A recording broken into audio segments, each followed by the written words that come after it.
Merhaba arkadaşlar. Bugün sizinle kız çocukları için bebek yeleği çalışması yapacağız. Yeleğimizin etek ucu dilimli olacak ve dönmelerimiz var. Biraz karışık gibi duruyor. Anlatması da karışık. Umarım anlatabilirim. Yeleğimize önce 75 ilmek attım. Şöyle 5 sıra 5 diş haroşamı ördüm. Yani 10 sıra ördüm. Yeleğimiz sol önden başlayıp sağ önde bitecek. Robadan başlamıyoruz, yani yandan başlayıp diğer yanda bitireceğiz. Başlamadan önce biraz anlatayım. Yeleğimizde dönmeler var. Önce yakada 6 ilmekten döneceğiz. Sonra 20 ilmekten döneceğiz. Etek ucunda da dilimlerimiz olacak. Şimdi 5 diş haroşayı ördükten sonra başlıyoruz.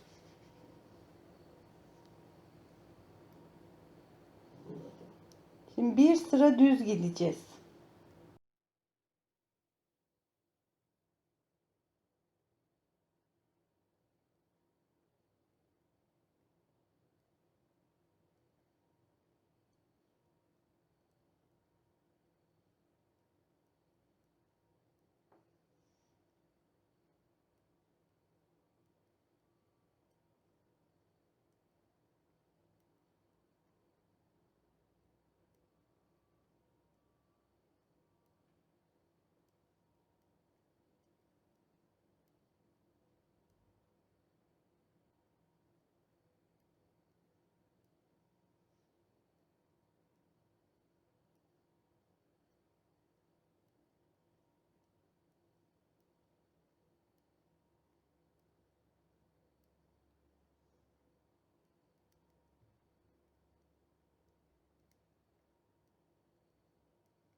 Evet. Yakamızda 2, 4, 6 ilmek kaldı. Onu örmüyoruz. Geri dönüyoruz. Bu geri dönüşlerde farklı dönüş teknikleri var. Ben size kendi yaptığım gibi göstereceğim. Daha sonra bir dahaki dönüşte de diğer metodu göstereyim.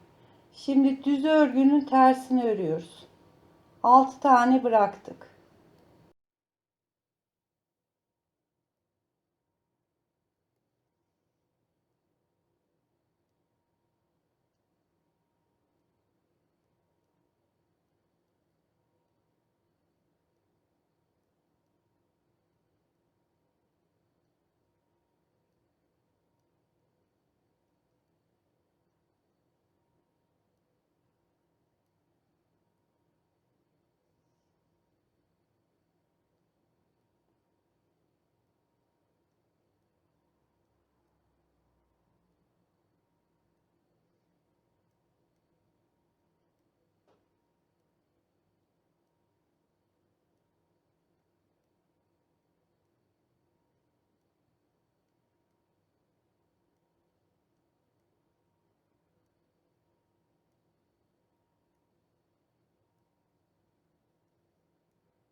Dilimimiz 5 ilmekten oluşuyor.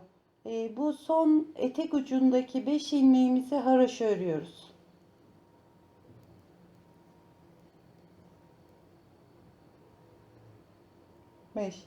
Bu arada şişim 3,5 numara. Onu söylemeyi unuttum galiba. Şimdi dilimimizi yapmaya başlıyoruz. 1 2 3 4 5 tane ördüm. Bir tane doluyorum.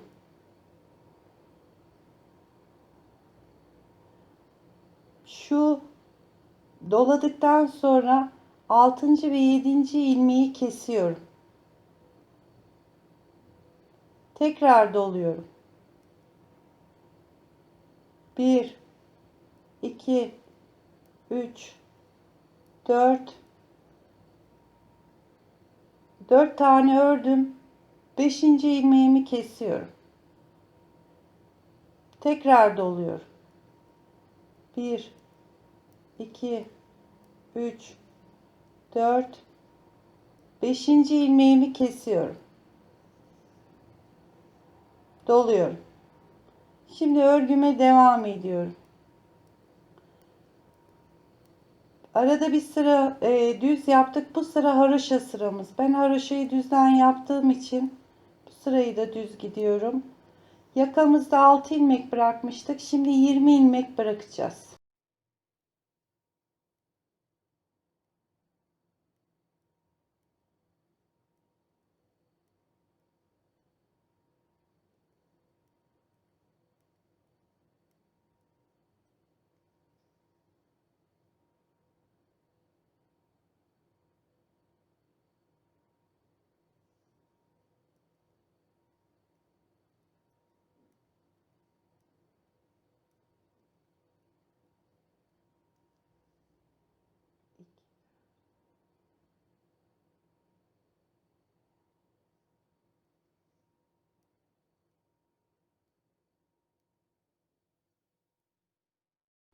Evet. Yakada 6 bıraktık. 20 ilmekte burada bıraktık. 2, 4, 6, 8, 10, 12, 14, 16, 18, 20. Tekrar geri dönüyoruz. İpimi şöyle öne çeviriyorum ve haroşamı örüyorum.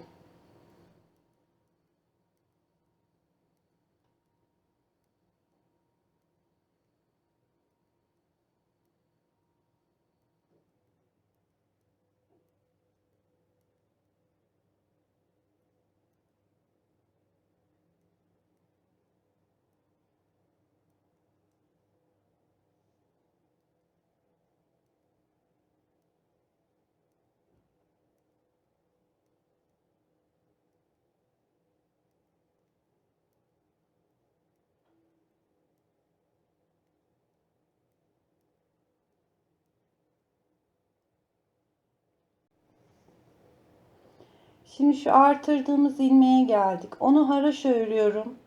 Şu kestiğimiz ilmeği ters örüyorum. İpimi çeviriyorum. Yine haroşa örüyorum. 3 4 kestiğim ilmekte 5 haroşayı ördüm. İpimi çeviriyorum. Bir ilmeği kestiğimiz ilmek, bir sıra önceki kestiğimiz ilmeği ters ördüm. 1 2 3 4 5 haroşa ördüm. Arada bir tane ters örüyorum. İpimi çeviriyorum ve 6 ilmeği de haroşa örüyorum.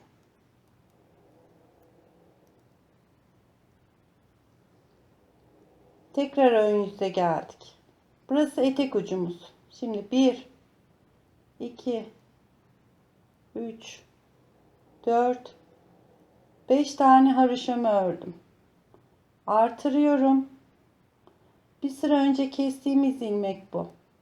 Onunla artırdığımız ilmeği kesiyorum. Tekrar doluyorum. 1 2 3 4 5 tane haroşamı ördüm. Pardon. 4 tane ördüm. 5. haroşamı kesiyorum. Artırıyorum. 1 2 3 4, 5. haroşamı kesiyorum. 2 ilmeği birden aldım. Artırıyorum. Geri kalan ilmeklerimizi artık yakanın baş tarafına kadar gideceğiz. Bütün ilmeklerimizi öreceğiz.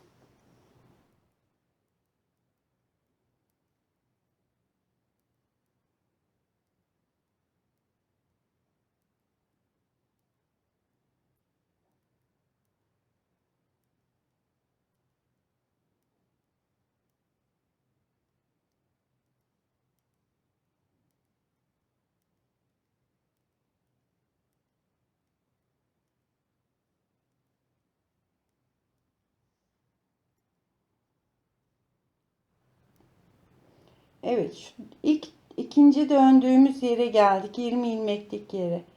Orayı direkt örüp geçersek şurada bir delik oluşur. Onun oluşmaması için bakın şu alttaki ilmeği alıyorum. Takıyorum. İkisini birden örüyorum.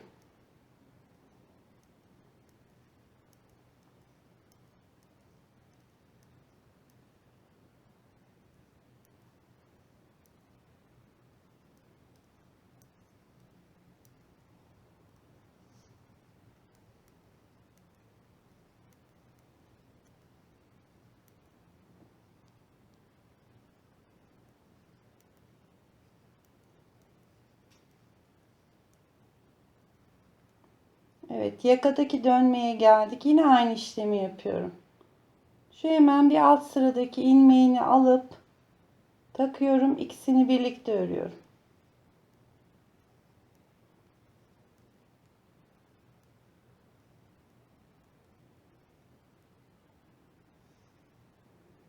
Şimdi geri dönüyorum.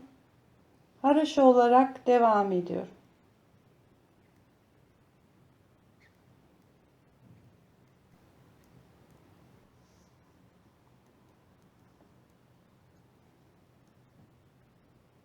Şimdi artırdığımız ilmeği yine düz olarak yani haroşa yaptım.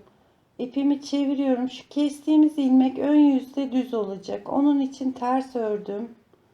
Arada 5 ilmeği haroşa örüyorum.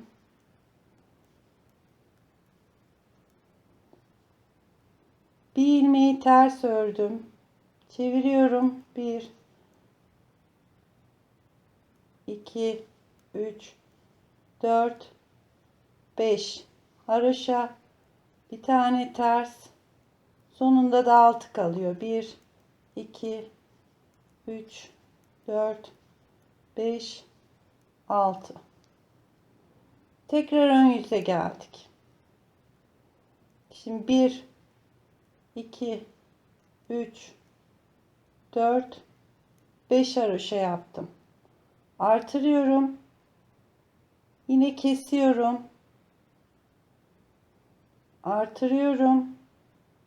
1 2 3 4 5. ilmeğimi kesiyorum. Artırıyorum. 1 2 3 4 5. ilmeğimi kesiyorum. Artırıyorum. Şimdi yakamızda 6 ilmek kalana kadar haroşa örüyoruz.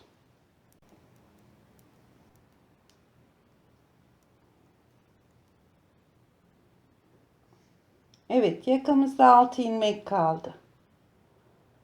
Şimdi size burada diğer metodu da göstereyim. Hangisini yapmak kolayınıza gelirse onunla yapabilirsiniz. Son ilmeği, şurada 6 ilmeğim kaldı. Bedendeki son ilmeği örmeden önce ipimi bir önüme alıyorum. Son ilmeğimi takıyorum ve ipimi çeviriyorum. Geri dönüyorum. Yine bunu boşa alıyorum. İpimi çeviriyorum. Haroşama devam ediyorum.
Evet, yine etek ucumuza geldik.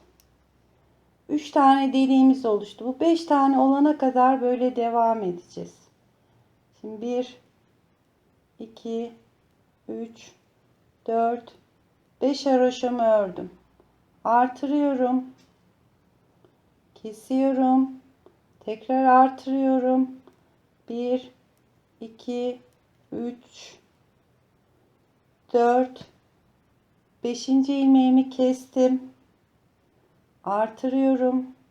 1, 2, 3, 4, 5. ilmeğimi kestim ve artırdım. Şimdi 20 ilmek kalana kadar yakada 6 bırakmıştık. Şimdi bedende de bir 20 daha bırakıp geri döneceğiz.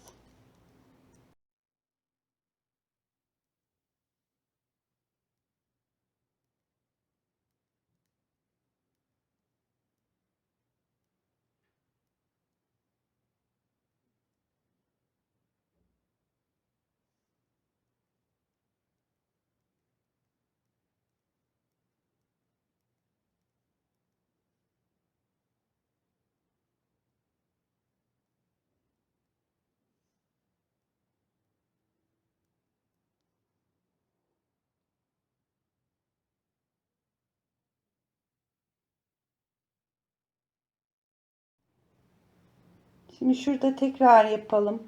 İpimi öne alıyorum. Son ilmeğimi aldım. Burada 20 tane var. Dönüyorum. Son ilmeğimi yine boş aldım. İpimi çeviriyorum ve haroşamı örüyorum.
Evet, şimdi 5. deliğimizi yapacağız.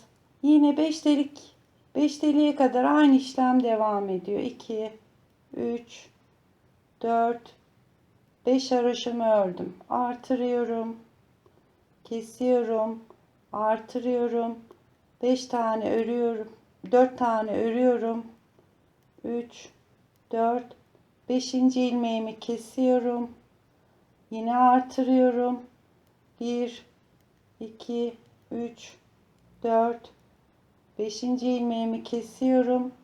Artırıyorum. Şimdi 6 bıraktık. 20 bıraktık. Tekrar yakanın başına kadar gideceğiz bu sıra.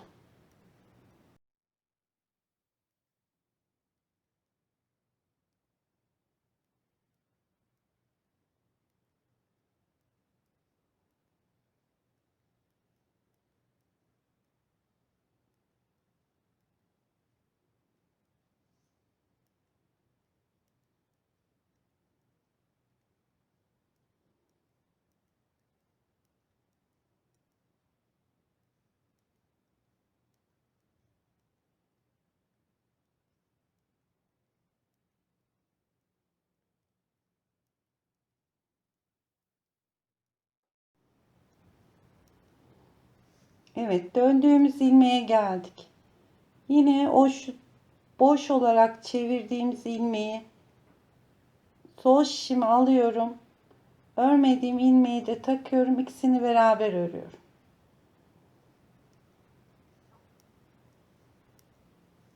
Bakın hiç delik oluşmuyor döndüğümüz yerlerde.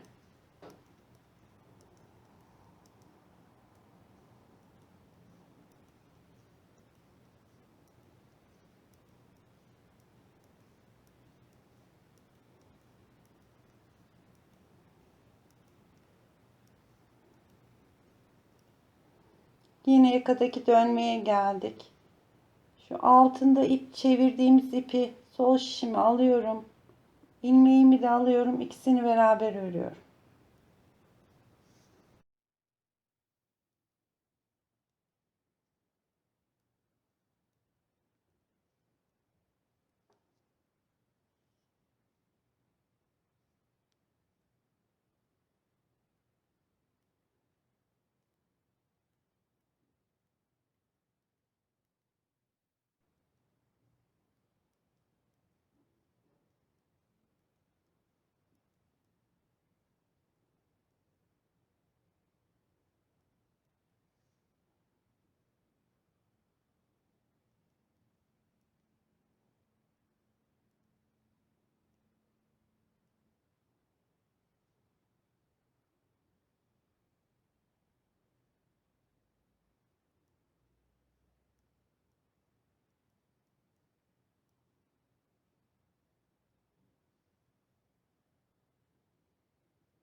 Evet. 1, 2, 3, 4, 5 tane deliğimiz oluştu. İlk dilimimiz oldu. Şimdi sayımızda 75'ti. 5 ilmek arttı. 80 oldu. Şimdi ilk dilimimizin artan 5 ilmeğini keseceğiz.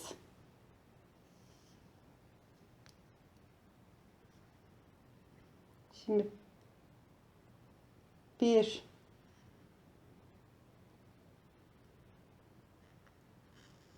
2, 3, 4, bu da 5. Şu haroşadan sonraki yaptığımız bir sıra düzü örme sırasındayız. Yani yakadan döneceğiz. 6 ilmek bırakıp döneceğiz. Düz olarak gidiyoruz. 5 ilmeği de kestik.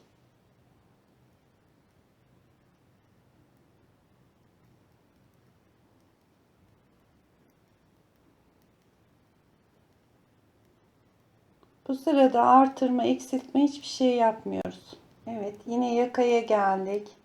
2, 4, 6. Yani yeni dilimimize başlıyoruz bu sıra. 6 ilmek bıraktım, dönüyorum. İki metodu da gösterdim arkadaşlar. Hangisini tercih ederseniz öyle dönüşlerinizi yapabilirsiniz. Şimdi bu sırayı ters örüyorum. Ön yüzde düzü çıkacak.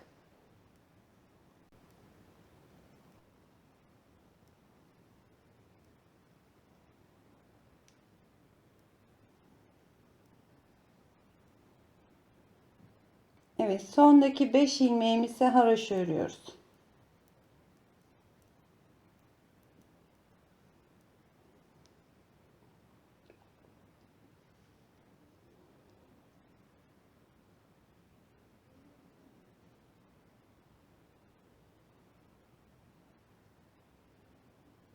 İpimizde düğüm oldu burada. Şimdi ikinci dilimimize başlıyoruz. 1, 2, 3, 4, 5 tane haroşamı ördüm. Kesiyorum. Pardon. Artırıyorum. Kesiyorum. Tekrar artırıyorum. 1, 2, 3, 4, 5. ilmeğimi kesiyorum. Artırıyorum. 1, 2, 3, 4, 5. ilmeğimi kesiyorum.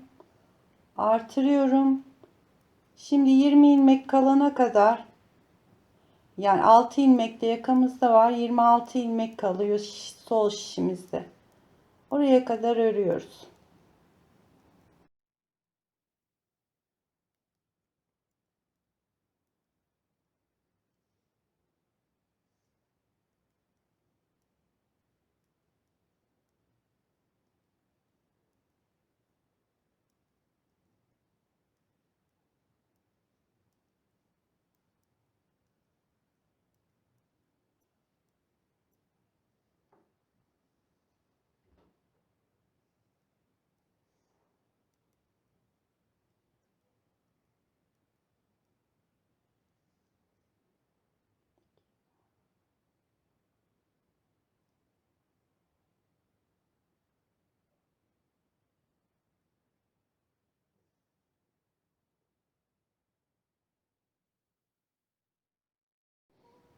Yirmi ilmeğimiz kaldı. Tekrar geri dönüyoruz.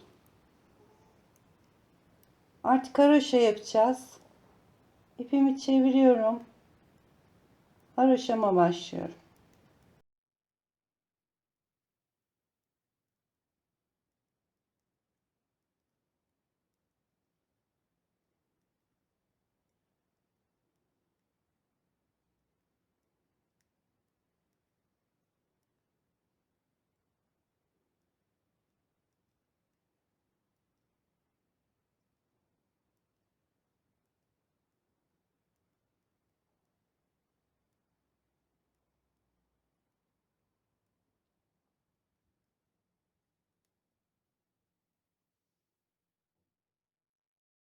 Evet, artırdığım ilmeği de haroşa yapıyorum.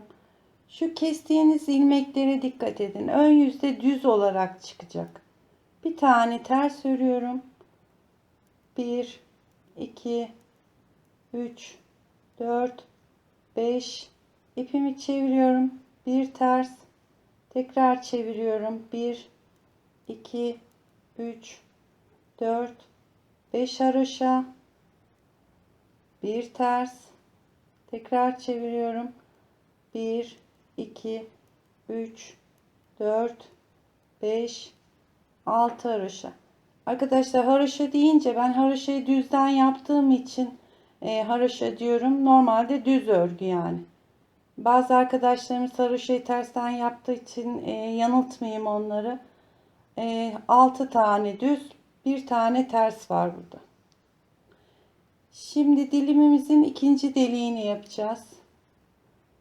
Bu dilimler hiç değişmiyor. 5 tane haroşamızı örüyoruz. 4, 5. Artırıyorum. Şu ikisini kesiyorum. Bakın bir önceki artırdığımız ilmek burası. Kesiyorum. Tekrar artırıyorum. 1, 2, 3, 4, 5. ilmeğimi kesiyorum. Artırıyorum. 1, 2, 3, 4, 5. ilmeğimi kesiyorum. Artırıyorum. Şimdi yakamızın sonuna, yeleğimizin son ilmeğine kadar örüyoruz.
Şimdi bu sırada gelirken haroşa olarak geleceğiz.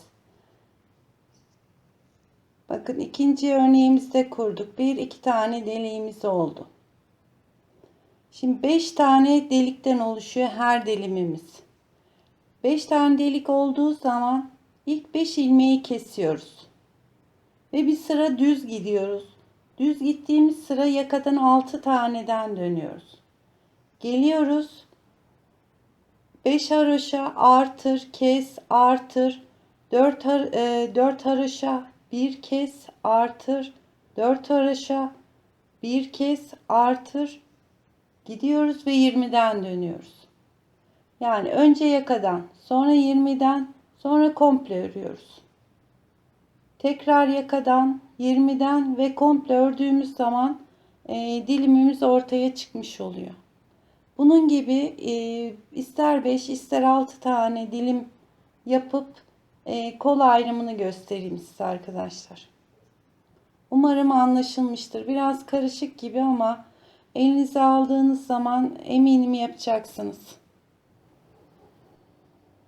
Ben yediğimde 1, 2, 3, 4, 5 dilim yaptım önünde. Bunu isterseniz 6 dilime de çıkarabilirsiniz. Şimdi kol ayrım yerini yapacağız. 5 dilimimizi kestim. Düz sırasındayım. Ördüm. Yine yakada 2, 4, 6 ilmek bıraktım. Şu alt örüyorum. 2, 4, 6 ilmeğimi bıraktım. Şimdi kolumuzu yapacağız. Geri dönüyorum. 18 tane örüyorum. 1, 2, 3, 4, 5, 6, 7, 8, 9, 10, 11, 12, 13, 14, 15, 16, 17, 18 tane ters ördüm. İpimi çeviriyorum.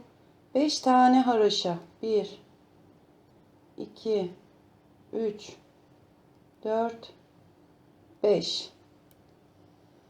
Artık etek ucuna gitmiyorum. Kolumuzu öreceğiz. Dönüyorum. Yeniden dilim yapmaya başlayacağız. 1, 2, 3, 4, 5 tane haroşamı ördüm. Artırıyorum.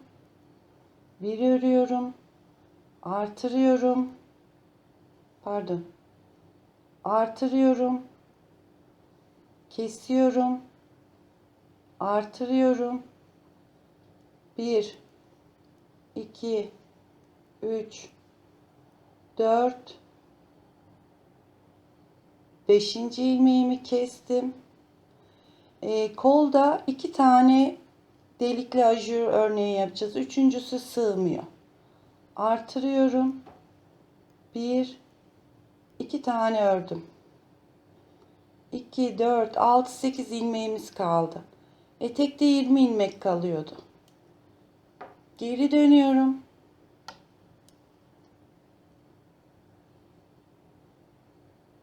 Bu sıra haroşa sıramız 2, 3. Şu kestiğimiz ilmek ters örüyorum. İpimi çeviriyorum. 1, 2, 3, 4, 5 tane haroşa, bir tane ters, 1, 2, 3, 4, 5 ve 6. Kolumuzu ayırdık artık. Dilimlerimizi burada yapacağız. İpimi çeviriyorum.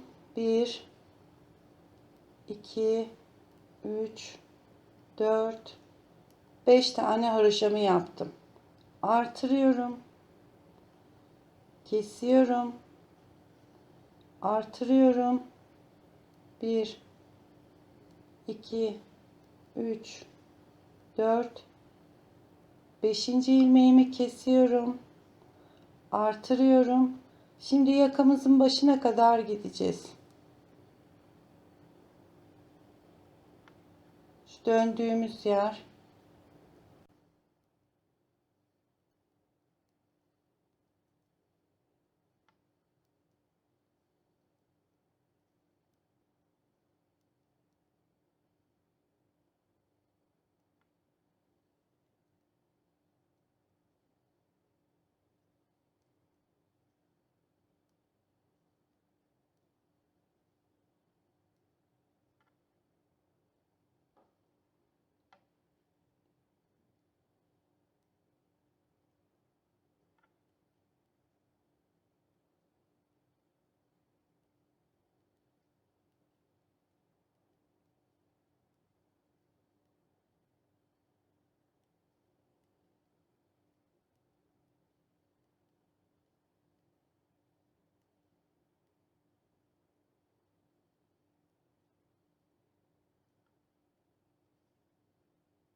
Bir tane tersimi yaptım. 1, 2, 3, 4, 5. Arada bir tane tersim. 1, 2, 3, 4, 5, 6. Dönüyorum. 1, 2, 3, 4, 5 haroşamı yaptım. Artırıyorum. Kesiyorum. Tekrar artırıyorum. Üçüncü deliğimizi yapıyoruz. 1, 2, 3, 4, 5. ilmeğimi kestim. Şimdi yakadan artırıyorum. Yakadan döneceğiz. 1, 2, 3, 4, 5, 6, 7, 8, 9, 10, 11, 12 ve dönüyorum.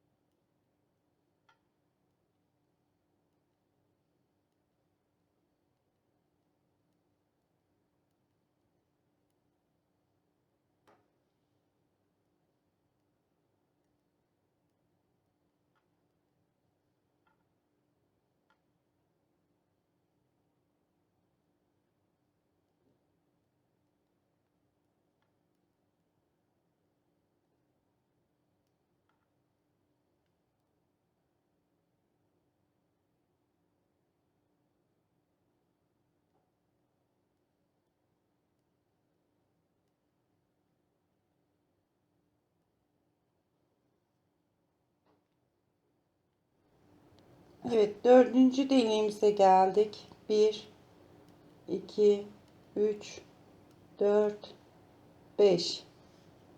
Artırıyorum. Kesiyorum. Artırıyorum. 1, 2, 3, 4. Beşinciyi kestim. Artırdım. 1, 2 tane örüyorum. Yakaya gitmiyorum. Dönüyorum.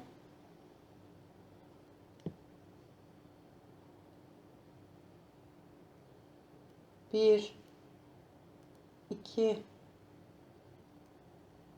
tersimi örüyorum. 1, 2, 3, 4, 5. Aradaki tersimi örüyorum. 1, 2, 3, 4, 5, 6. Şimdi son deliğimize geldik. 5. deliğimize. 1. Başa kadar gideceğiz bu sefer.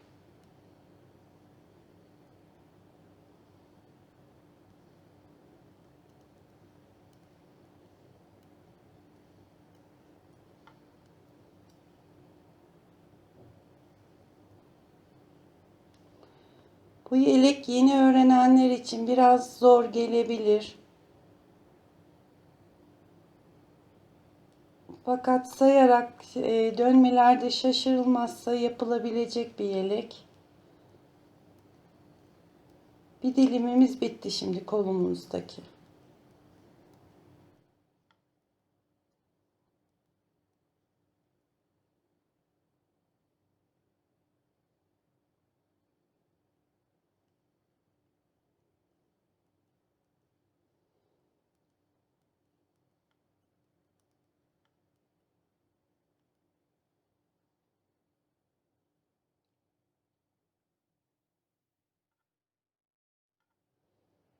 Hırkamızın bedeninde bir 6'dan, yakadan bir de 20'den dönüyoruz.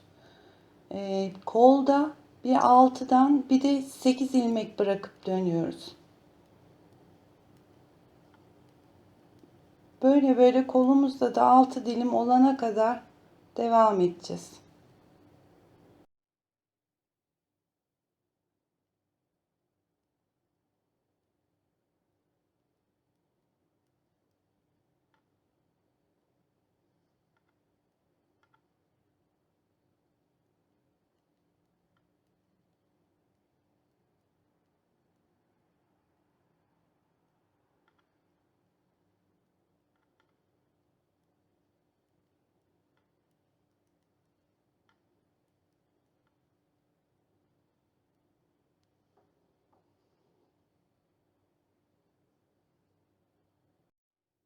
Şimdi 5 deliğimiz oldu burada.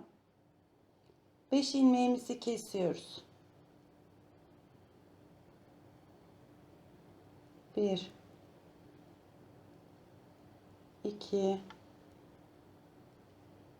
3 4 ve 5. Bakın şunu takayım. Kolumuzdaki ilk dilim çıktı. Yine aynı etek ucundaki gibi düz sırasını yapıyoruz şu anda. 6 ilmekten döneceğiz. 8 bırakıp döneceğiz. Koldaki dilimlerimiz de böyle oluşacak. Kolda 6 dilim olduğu zaman kolumuz yeterli oluyor. Ben bitireceğim ama dediğim gibi önünü 6 yapan kolunda 7 dilim yapsın.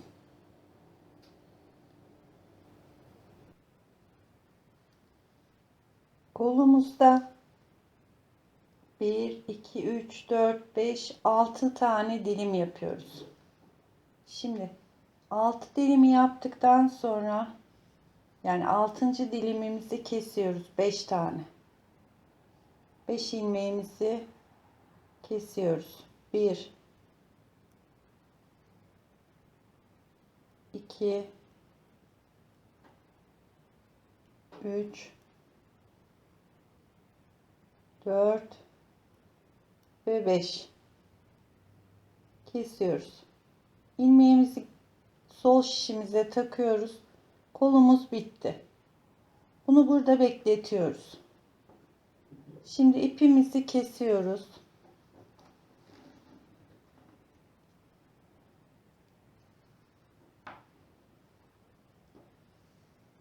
Şimdi bedenimizde kolumuz bitti. Bedenimizde koltuk altına bir tane dilim yapacağız.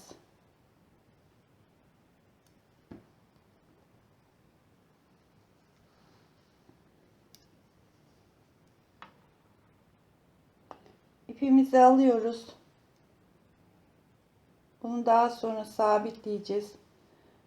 Kolumuzun ilk sıra düzünü gelmiştik. Şimdi tersine gideceğiz.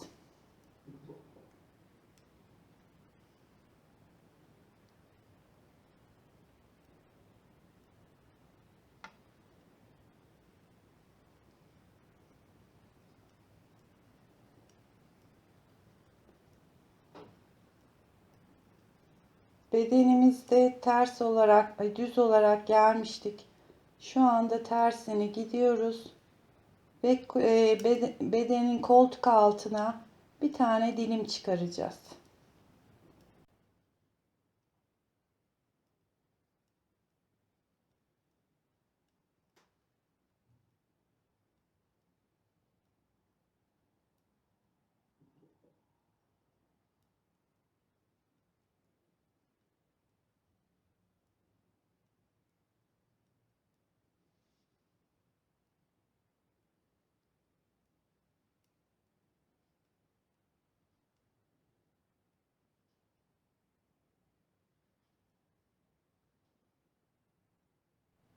Evet, şu son 5 dilimimizi ilmeğimize haroşa yapıyoruz.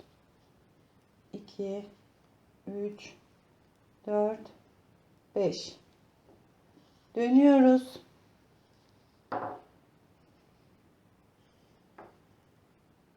Tekrar dilime başlıyoruz. 1 2 3 4 5 tane ördüm. Artırıyorum. Kesiyorum, artırıyorum. 1 2 3 4 5. ilmeğimi kestim. Artırıyorum. 1 2 3 4 5. ilmeğimi kesiyorum. Artırıyorum. Artık bütün ilmeklerimi örüyorum.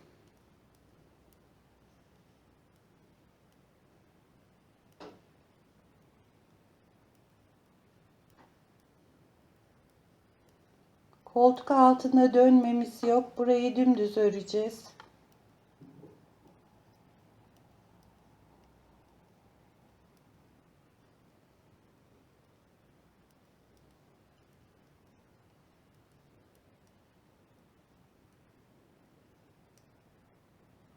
Evet, bu ipimizi sonra sabitleyeceğiz.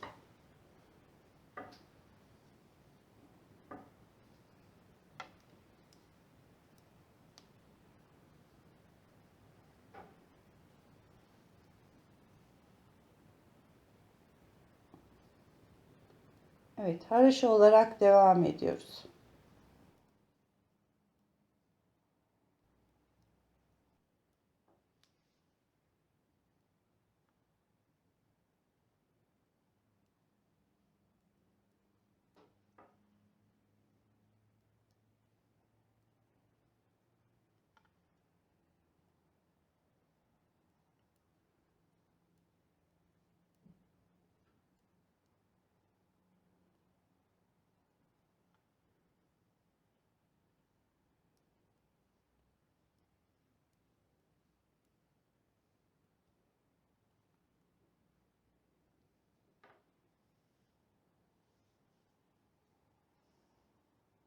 Evet, burada bir dilim oluşacak.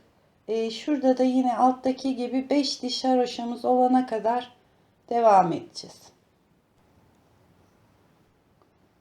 Koltuk altımıza tam bir dilim çıktı. Şimdi 5 ilmeği kestim. Düz sırasındayım.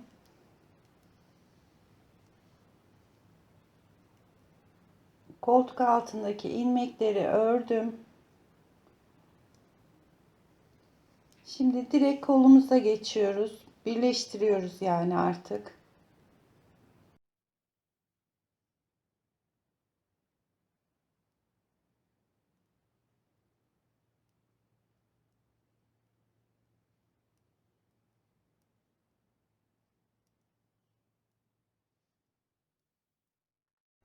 Evet, kol birleştirmemizi yaptık.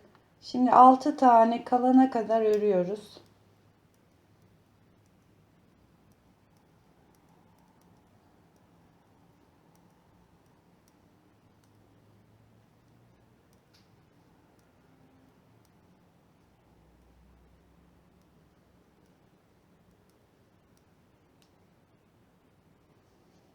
Ve geri dönüyorum.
Son 5 ilmeğimi haroşa yapıyorum. 1, 2, 3, 4, 5. Artık arkanın dilimlerine başlayacağım. Bakın, ilmeğimiz birleşti.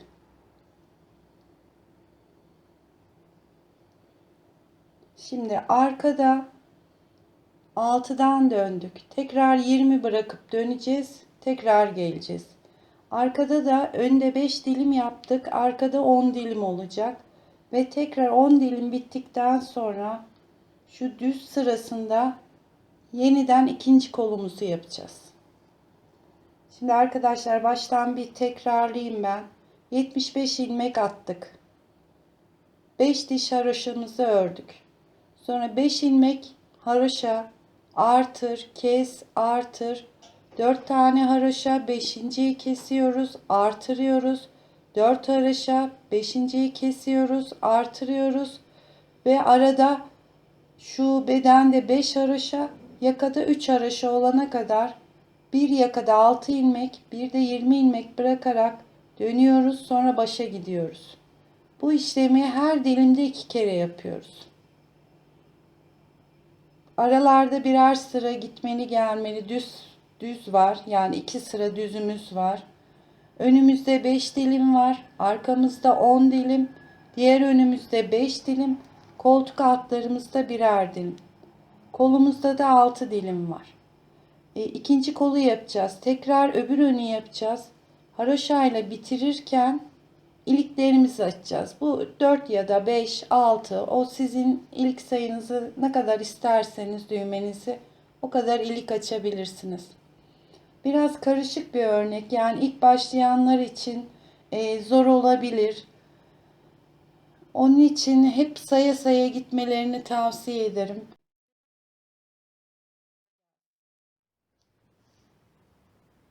Evet, yeleğimiz bitti. Arkada 2, 3, 4, 5, 6, 7, 8, 9, 10 dilim var. Yine kolumuzu yapıyoruz. Kol altına bir dilim yapıyoruz. Önümüze de 5 dilim yaparak yeleğimizi bitiriyoruz.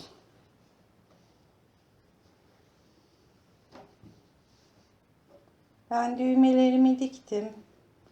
Şöyle ince düğmeyi yakıştırdım buna. Dantel görüntüsü olduğu için yeleğimizde çok şık oldu. İliklerimi de 12-13 haroşada bir açtım. 6 tane düğmem oldu.